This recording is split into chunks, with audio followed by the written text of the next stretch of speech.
In Singapore this week, I had this great meeting with this young investor, really dynamic guy, and he was telling me about a company in Indonesia. It turned out that this founder was literally running two parallel sets of accounting systems. And so he was showing a business and fundraising from this set, but the real books were over here and it looked a completely different system. And it was basically like a Ponzi scheme. And he was telling me it's like impossible to root these things out. So what he said he relies on is like, you have to have a network when you're doing these frontier country deals where, he says, I need to find at least 10 people that know this person so that there is sort of like a moral social proof and moral diligence that happens because that person will never try to commit something that egregious in the face of all of their friends. That's a mechanism of filtering this stuff out. But I thought that was a really interesting way of designing a diligence process, at least in a frontier market. I was in Singapore this week.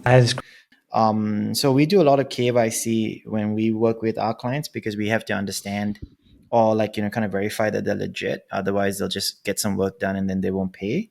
So we actually go and look for people who know them in the market or people who know them personally. And then we use that as a form of KYC, which is know your customer. Anyway, I'll share a little bit about my experience with something very similar to this. So I worked in a startup and I working for companies right before.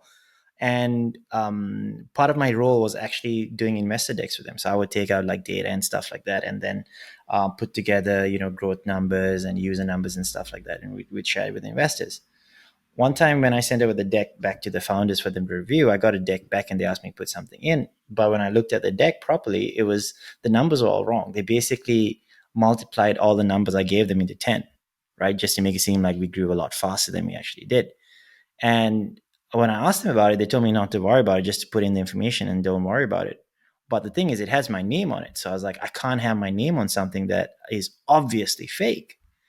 And so they told me, don't worry about it. It just took me off everything and I never did it again.